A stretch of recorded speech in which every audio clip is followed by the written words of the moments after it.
Okay. Good morning. Good morning.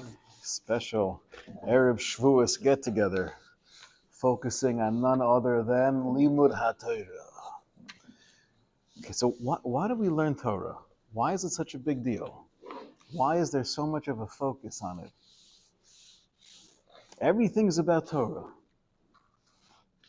to the point where I could go like 6 months without giving a drasha on the importance of Limud HaTorah, and then I give one drasha, and inevitably someone comes over. Why is it always about learning Torah? That's you, that's not me.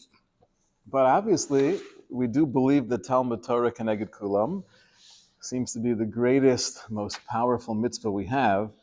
So I want to explore, why do we feel it's so fundamental?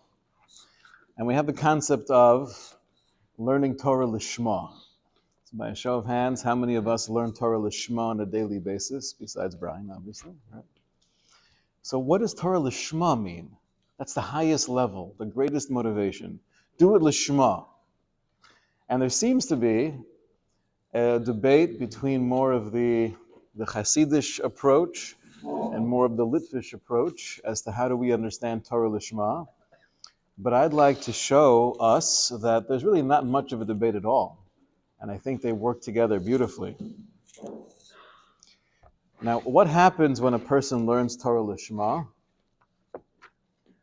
Well, you take a look at the Mishnayos in the sixth parak of Pirkei Avos, and it speaks about all the incredible things. Rabbi Meir Omer Kol Osek B'Torah Lishma Zocha L'Devarim Harbe V'Lo Od El Shekol Olam Kulo Kedai Hulo. You learn Torah Lishma, you're zocha to so many incredible things. It transforms you, it uplifts you. And not only that, the entire universe was kedai just for you. Nikra reyo ohuv ohiv esamakom ohiv esabrios misamech esamakom misamech esabrios. When you learn Torah Lishma, you're bringing Hashem incredible nachas. You love Hashem, Hashem loves you, everybody loves you. You're clothed with a nova and yira. You're ready to be a tzaddik, chassid, yashar, kanai nahara, right? That's an incredible thing. All based on this one practice of learning Torah Lishma. So I'd like to know, do we have any shaykhs to that? Is that something we could do also? Or is that only for the greatest chassidim and tzaddikim? And, for us it's more of an intellectual, academic discussion. And the answer to that is chas v'sholom. Of course we could also learn Torah Lishma. Doesn't mean we're always learning Lishma. But if there's such a concept and there's a mandate, we should learn Torah Lishma. And we have the Mishnah telling us that you're zocha to so many incredible things. When you do learn Torah Lishma, then mitzvah aleinu lahavin. We have to understand, so what does that mean to learn Torah Lishma? So why do we learn Torah? What does Torah Lishma mean? I want to quote you here from the teachings of the Baal Shem Tov. And we'll keep this in mind as we go through our exploration, and we'll see if Rav Chaim Volozhin agrees or disagrees with this idea. So this is quoted from the Baal Shem Tov. Hinei Torah Lishma Pirusha. Here is the explanation of learning Torah Lishma. Sheyehudi lomei Torah kedei lihidovek b'Hashem yisborach. I learn Torah in order to have a devekus, a connection, to cleave with Hashem. Kedei lekasher nafsho lelokov. In order to unite and to bond my soul with God. That is Torah Lishma. That's the quote from the Baal Shem Tov. Now, that also seems to answer why Torah is so incredibly powerful, because if this is what Torah is doing, Torah is this intimate connection with the infinite Borei Olam, and through my learning, I'm being makasher nafshi. I'm binding my soul with the source of all life. That's a pretty incredible thing to do. Okay, so the definition of Torah Lishma is quoted from the Baal Shem Tov is, I'm learning Torah in order to be more dovek b'Hashem. Okay, now let's go through a brief history. We've been through a lot of struggles in our past. Struggles not just, external struggles of anti-Semitism and persecution, but even within our own efforts to engage in ruchnius, finding that balance between real good old-fashioned learning Torah with diligence and iyun and hasmada, and at the same time not forgetting, not losing sight of the forest for the trees, always reminding ourselves of the general questions of machovaso balama, what am I doing in this world, what am I here to accomplish, finding the right balance between Torah and Musar and Torah and Hashkafa. This has been an ongoing struggle. One of the earliest sources we have that speaks about this struggle that he himself discovered is the Rebbeinu B'chaya. The Rebbeinu B'chaya, in his introduction to the Chovos Levavos, he explains why he was motivated to write the Sefer. He said that I understand that there are two categories of avoda. We have the nister and we have the nigla. We have that which is revealed, the mitzvos that we're commanded to do, and then we have the nister, all of those obligations and responsibilities that are internal. And as I looked throughout all of the great svarim throughout the generations, and he lived in the 11th century, so this is more than 500 years after the closing of the Talmud. He says that I haven't found many svarim that dedicate themselves to the chochmas hamatzpun, to the wisdom of that internal growth. We have so many svarim, Baruch Hashem, that speak about mitzvos and halacha and how to do things and what not to do. But I haven't found many svarim that are devoted to chochmas hamatzpun. V'timoti al zeh tema gedola. And I was very bothered by this. Why is that the case? And I looked around and I clarified for myself that both min haseichel, meaning intellectually, and from different sources all throughout Tanakh and our Masorah, it became very clear to me that the obligation of that inner world, of the Chovos Halavavos, is just as, if not more significant, than the mitzvos haivarim, right? Of the outer world, the instructions of behavior. And he said, "Kasher inati mitzasi shanu chayovim bo tamid kol yameinu bli hefsek."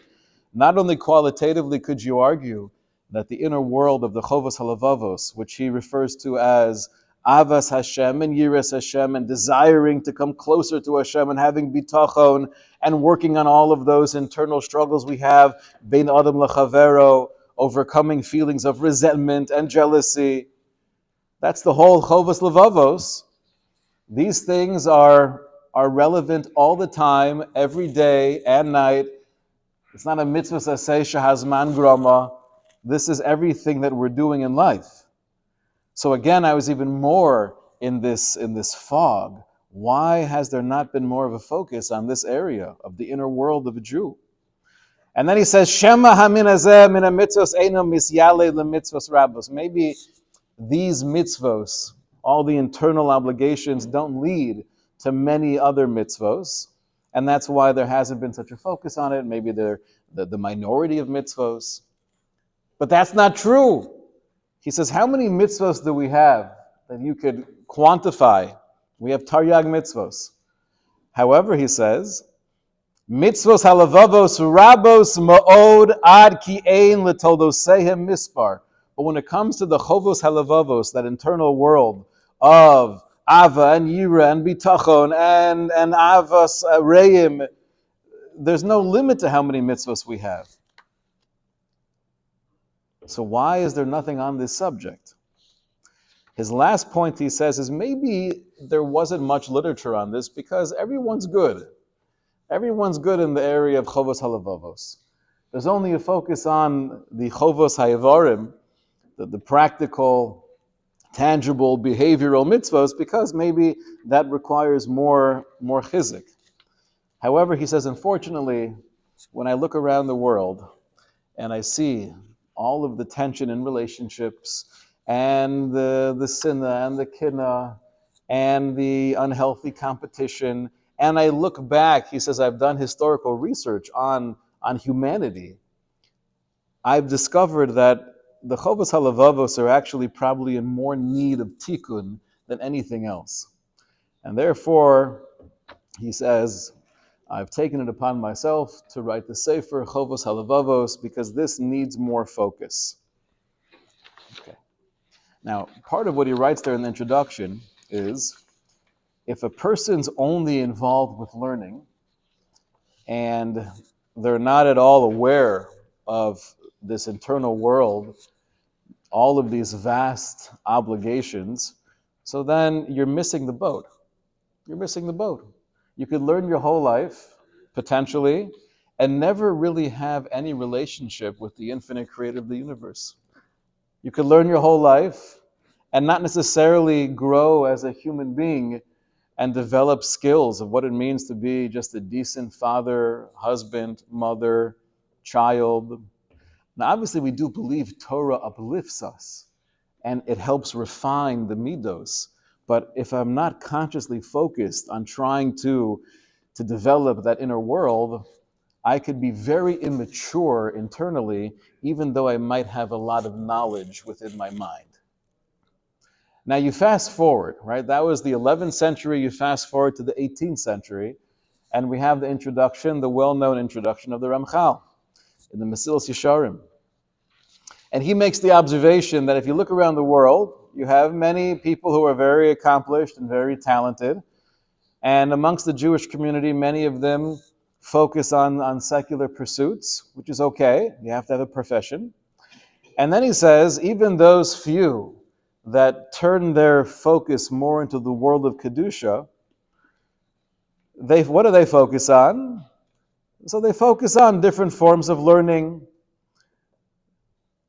Limud HaTorah HaKadosha, Pilpul HaChalachos, Midrashim, Piskei Hadinim, whatever is matim, whatever fits your kochas and nefesh, that's what you focus on. However, the Ramchal observes, Ach ma'atim iyu min hamin hazeh asher yikvu iyun v'limun al inyanei shleimus havoda. But it seems to be that there's a very, very small minority of people who are actually also focused on developing a wholeness of service in God, developing their love and their awe and their devekus. And this seems to be just kind of pushed aside. And it's not because, he says, it's not because we don't all agree on the importance of all of these inner world mitzvos, but somehow because they're so simple, everyone understands, of course you have to believe in God and you want to have bitachon and you want to work on your love and your awe. Because we all agree that they're needed, we almost have less of a focus on trying to acquire them. We almost assume we already have them, because I learned about these things when I was in grade school. And he says the same idea as the Chovos Levavos. Is it possible that a person should learn Torah his whole life and jump into all of the lumdis and the details of halacha, but never once focus on, let me learn more about that inner world? How can you do that to yourself? You're just missing what life's all about. Now he says it's stronger. We know that the Mesilas Yesharim actually had two publications. The first publication of the Mesilas Yesharim is known as the Seder HaVikuach, where he wrote the same basic sefer with the same ideas, but the presentation was a conversation, an ongoing dialogue between the Chassid and the Chacham. Baruch atah Adonai Eloheinu melech haolam shehakol neheh b'dvaro. And it sounds like he represents, or the Chassid represents his own perspective and what he's trying to share with the world. And the Chacham is the accomplished Talmid Chacham who doesn't quite understand or appreciate this whole inner world of Chovos Halavavos. So you take a look here in the Seder Vikuach on the bottom of page 2. The Chassid says an incredible line to the Chacham. He says, Achi, my brother, Yadata Harbe. Wow, through our conversation, I've been very impressed. You know a lot. Ach mashet tzarich l'shleimus atzmecha hayadata. But do you know what you need for your own shleimus, your own growth? Umashe shaykh ben chol ben koncha. Do you know what you need for the relationship between you and your Creator? So the Chacham says back to the Chassid, Mahu hashleimus shel ha'adam ki im lishmo b'kol Hashem v'lishmor kol mitzvosav. What more shleimus can I be devoting myself to? I'm learning and I'm doing mitzvos. What more is there? Kishiyadati hilchos hashas v'sifrei aposkim. Baruch Hashem, the Chacham says to the Chassid, I've learned a lot of shas and poskim, and therefore everything that I need for shleimus I have. Chassid responds back to the Chacham, Emes hadavar, that's true, and that's very impressive. Kishiyadata kol zeh, yadata mashe mitztarech l'shleimus mitzad ma'asecha, it's true. You might know a lot of what you need from the point of view of your behavior, the tangible responsibilities you have. But do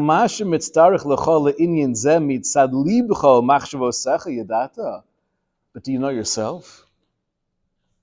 Do you know what your heart needs to accomplish?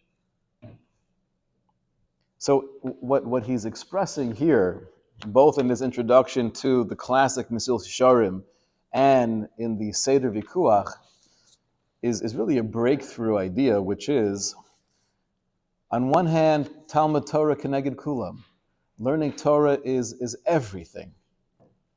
But it's possible to make it your everything and still miss out on the majority of what life is about. So that's a very scary concept. That means theoretically I could spend 80 years of my life learning Torah, but I would still have the Ramchal asking me, do you really know about shleimus? Do you know about how to achieve real love between you and your chaverim, between you and Hashem Yisbarach? So we see it's complicated, right? Now, isn't there a fundamental difference between just the commentary itself and then the intellectual part of commentary? Meaning, maybe it's possible that commentary and kulam, just the learning aspect could be connected to kulam, but then you have the intellectual aspect, and not all Torah is created equal. Not all of Torah is created equal. That kind of sounds like apicorsis, right, no? So a little bit. There's certain things that if you're not going to learn this, you just go through your whole life learning that, so then you're going to be missing out on the ikra of learning. But that doesn't take away from the fact that if a person sits and learns Shas and his whole life, it's still the kind of Talmud Torah Keneged Kulam. Is that not? Or are you missing out on the Talmud Torah Keneged Kulam if you're not studying those parts? Well, it sounds like you're getting a little bit technical. You're saying maybe conceptually, when I'm learning every day for 12 hours a day, that's definitely considered Talmud Torah Keneged Kulam. It's the greatest mitzvah in the world. And it happens to be that I'm missing out on what life's all about because I'm not focusing on Musar and Machshava. There could be technical differences, but I want to get to the meat and potatoes. Now, I want to just fast forward a little bit, right? After the Ramchal, we now find ourselves in the 1800s, and we have the famous Shar Dalet of the Nefesh HaChaim. Chaim Volozhin, we know, was very concerned, at least about the beginnings of the Hasidic movement, and a lot of what he speaks about in the Nefesh HaChaim is addressing some of those concerns that he had as to how the movement that he was observing might potentially kind of veer off. Now, it's actually incredible when you read through some of the Sefer, the Tanya, and you compare and contrast the Nefesh HaChaim. They're all very, very similar ideas. Very similar. Now, the Nefesh HaChaim here in Shar Daled, we'll go through just a few lines where he seems to give us now a little broader view of what happened after the Chovos Levavos and after the Ramchal. He says, meaning again, the Chovos Levavos and the Ramchal were saying, even those people who were devoting their lives to spirituality, they're just missing the ikr, and they're focusing on the tafel, on that which is more tangible. And we see it in our own times, right? What defines a frum person? Is he frum? Well, obviously, the only way to judge somebody is by looking at that which you can see. Is he Shomer Shabbos? Does it keep kosher? And those are all good indications as to one's level of religiosity. That's true. But we don't usually ask, is he ehrlich? Is he honest? Is he a mensch? How does he treat his wife? Now, are those less important than kashrus? No. We just can't see them. And therefore, our entire definition of what frumkeit is often focused on the externalities. Not that those are not important, but Shmira Shabbos and Kashrus, although those are fundamentals of Yiddishkeit, they're not necessarily more important than Ve'ahavta Re'ach Kamocha. Says the Nefesh HaChaim, however, so what happened after the Ramchal and after the Chovos Levavos? He says, Ki doros harishonim hayu kuvuim kol yameim be'esik v'yigoyin Torah Kadosha. In previous generations, during the times of the Chovos Levavos and the Ramchal, you had Jews who were really involved with Torah study. V'shelheves avas haTorah HaKadosha hayaboer belibam ke'esh boeris. And the fire, the flame of Torah, burned in their heart like this massive flame. However, says Rav Chaim Volozhin, as time passed, Yetzer Hara always is able to find a way in, and he poisoned the pursuit of Talmud Torah, to the point where many of those who were learning spent their entire time bipilpula shel Torah levad velo zulas klal. Now we know that the term pilpul generally refers to a type of study where it's not really searching for the truth. Pilpul is more of intellectual acrobatics, kind of showing off and putting things together, and it's almost like I had a friend one time that he had this thing before he would say a chiddush, he would start by saying, "Watch this." I said, "This is not a magic show. If you have something good to say, just say it, and I'll tell you if I like it or not. Watch this, right? Nothing in the hand, Pilpula shel Torah. So what happened? The Gedolim of Klal Yisrael, Einei Ha'eda, those who were always looking out on behalf of the Jewish people, they wanted to refocus us. And to create a paradigm shift, not to get lost in the Pilpula Shel Torah, the intellectual or academic pursuit, losing the flavor of Ruchnius. And what did they do? They encourage us to learn Sifrei Yira, Leyasher Leiv Ha'am, to straighten out the hearts of the masses. That we should be focused on Avoda and Yiras Hashem Tahora. So that very much sounds like that's what the Chovos Levavos was doing in the 11th century. That's what the Ramchal was talking about in the 18th century. But then what happened afterwards? Says Rav Chaim Volozhin, V'hein ata b'doros halalu b'v'nasen harabim napuchu. But now we're actually living in a world where everything is upside down. Shekama v'kama samu kol ikar kavias limudam rov hayomim rak b'sifrei yira musar. Now, when you go into the base medrash of those few Yidden who are actually devoting their lives to learning, what are they doing? Everything is Sifrei Yira and Musar. Uba amram kizeh kol ha'adam ba'olamu lasok behem tamid. The rabbis of the previous generation, they were almost matzliach too much, to the point where there's this sentiment where people are feeling, as long as I'm growing in my midos, as long as I'm a good person, as long as I'm a mensch and I have Yira Shemayim and Ava and Yira, okay, the study of Torah itself, that's not such a big deal, because I'm a mensch. And because of that, Chaim Volozhin says, if you look around now, in the 1800s, B'doros halalu b'avanosena harabim nofla ma'od ma'od. The level of Torah scholarship has fallen significantly. And many of those who have this sincere, genuine desire to come closer to Hashem, they're almost trapped in the world of Sifrei Yira and Musar Kol Hayomim. And then unfortunately what happens? Lo ro mo'oros meyamehem. They're never being exposed to that light of Torah, the brilliance of Torah, the power of real Torah learning. Be'iyun hasmada. They're missing out on that. And then he concludes, what's even more of an illness that we're grappling with is that people come to the conclusion, if all you're doing is learning Torah, but you're not experiencing the Vekis while learning, then you might as well not learn. Right? Because isn't the whole thing about a relationship with God? And if you're not feeling that in your learning, you're just getting so involved with the Machlokus, the Rashba, and the Ritva, so what are you wasting your time with? That's Mamish Achola that we're dealing with. So now he explains, so what does it mean to learn Torah Lishma? Translation, why do we learn Torah? What are we striving for? So it says, this is the bottom paragraph of page 3. Inyan Esek HaTorah Lishma, Ha'emes HaBarer. This is the clear truth. Ki Lishma ein Perusho Devekis, Kamosha Sover Mata Rova Ha'olam. Don't think that the definition of learning Torah Lishma is Devekis, as now most of the world assumes. Okay?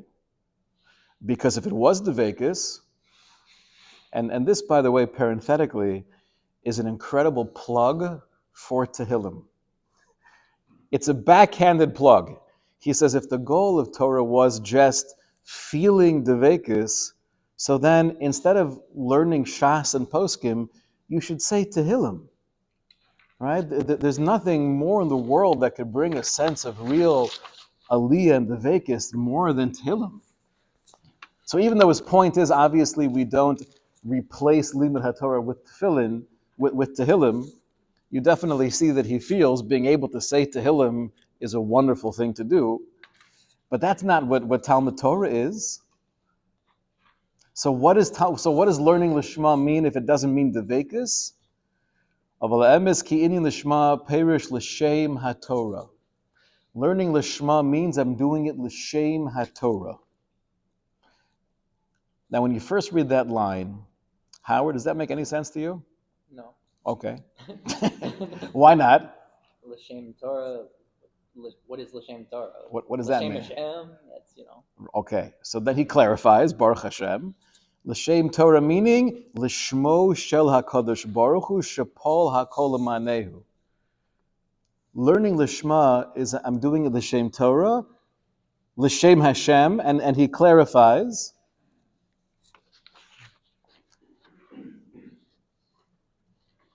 L'zosa emes shazuhi aderech amiti asher b'zeh bachar hu yisbarach.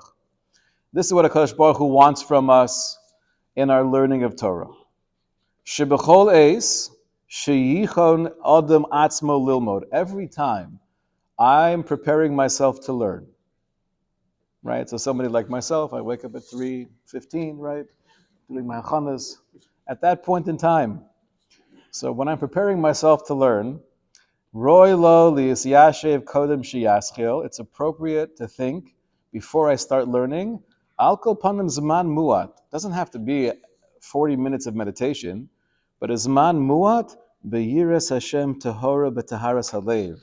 To try to channel my thoughts with the purity of heart, to just an overwhelming awareness of Hashem. V'yechaven lehisdabek bilimudo bo b'Torah.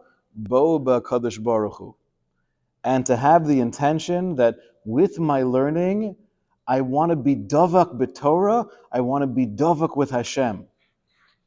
And he explains that, Hainu, lihisdabek b'chol kochosav, l'devar Hashem zu alacha, to pour in all of my kochos, to give all of my energy to this pursuit of Talmud Torah, u'bezehu dovak bo yisbarach mamish kaviyachol, and then through this, I am cleaving to Hashem. Kihu yisbarach u'ritzono chad. He quotes from the Zohar this idea that the ratzon of Hashem, right, the will of the Borei, which is expressed in Torah. We have that famous line, which is not a chazal, but it's still beautiful and true. When we daven, we speak to Hashem, and when we learn, Hashem speaks to us. And that's very true. HaKadosh Baruch Hu is speaking to us through the Torah.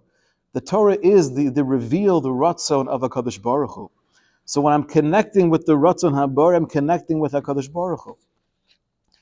And then he says a beautiful pshat in Tehillim. He says that's what David HaMelech meant when he says, Tov li Torah's picha. It is so good, it is so beautiful to me, Torah's picha, the Torah of your lips.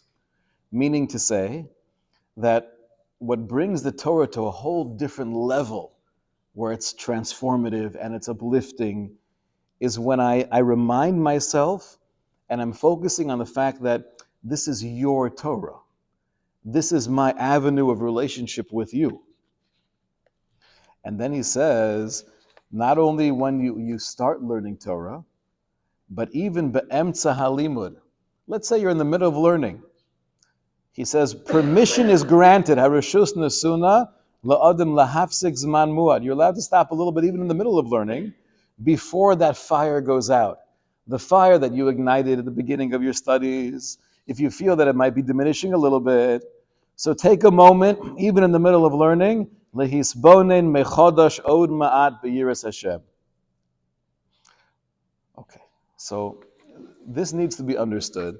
On one hand, he started off by saying something that sounds very much in contrast to the line that we quoted from the Baal Shem Tov in the beginning of the Shiur. He said, don't think that learning Torah Lishma means Devekus. Because if you want Devekus, you should be saying Tehillim, not learning a Rashba. That sounds very much not like the Baal Shem Tov. But then, as he goes on to elaborate as to what is Torah Lishma, he's getting closer and closer to what the Baal Shem Tov actually said. Torah Lishma is, I'm learning to be davak b'Torah, and through this to be davak with you, Hashem. So make up your mind. Is Torah Lishma devekis or is it not devekis? Is it a relationship with God or it's just focusing on pshat in the Torah? What do you say? Well, we keep saying me and my, the physical body, but I look at it as it's nourishment for the neshama. Nourishment for the neshama, which is definitely true. It's definitely true. But within this idea of cleaving to God through the Torah, meaning that I think there's a fundamental distinction between an experience of Dvekus and creating more of a real connection.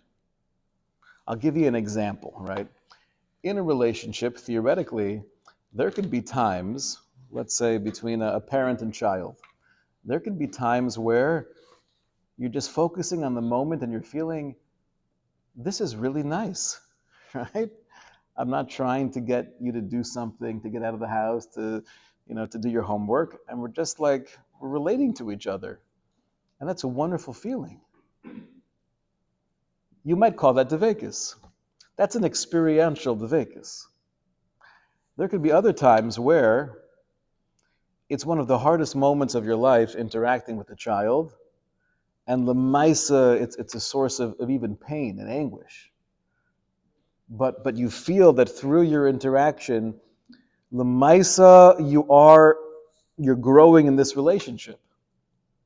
And looking back at the scope of an entire relationship, you might actually point to those moments and say, there was more Dvekus created, in this particular experience that was not pleasant at all.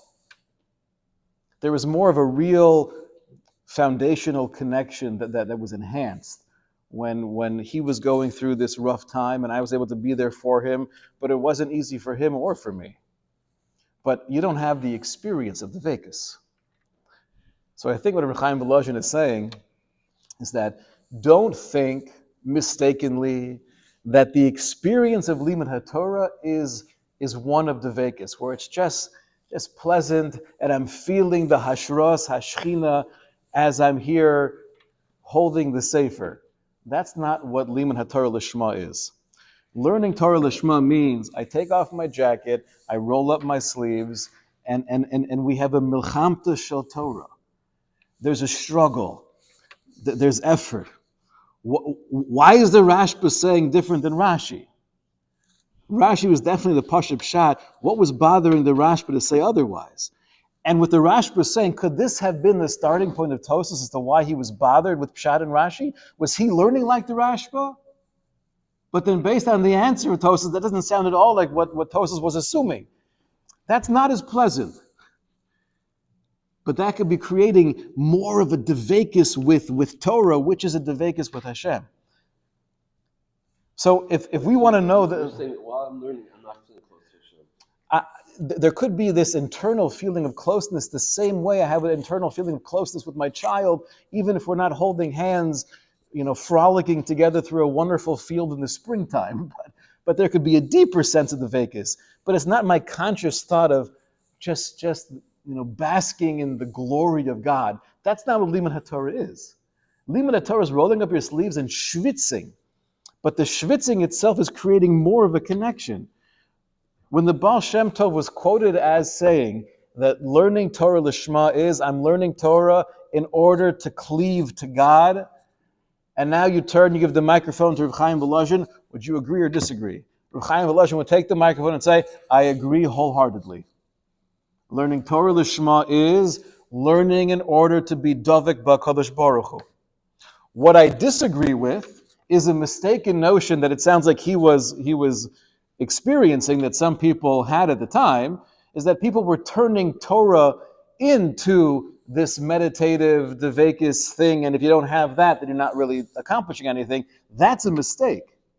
And the truth is, I was looking around a little bit more, and I found in the Tzavos Harivash, right? This is the famous tzavah that was put together by Talmidim of the Baal Shem Tov.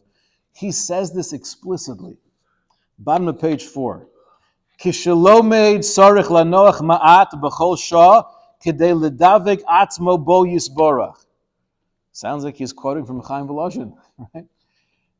Person should think a little bit to be davak with Hashem. Afal pi shebishas halimud efshar ledavek atzmo bo yisborach mikol makom tzorich lilmod. Even though when you're actually delving into your Torah study, you're not having that same feeling, but that's okay. You need to learn. Ube'eis halimud sarich lachshov machshavos halimud. And what should I be thinking about when I'm learning? I'm thinking about, what is Rashi saying? If I'm learning Shnai Mikra and I want to understand, what is the pasuk saying and what is Rashi adding? So that is my focus, and to be distracted by anything else is inappropriate. Another mashal came to me. Right, the Rambam writes, when he speaks about the halachos of warfare, he says, what is a soldier thinking when he's at the front lines? I'll give you an A and a B. You tell me what makes more sense. A, I love my wife. I love my children. I love my home. I love my rocking chair. Hashem, I'm going to destroy the enemy to get back to everything I love.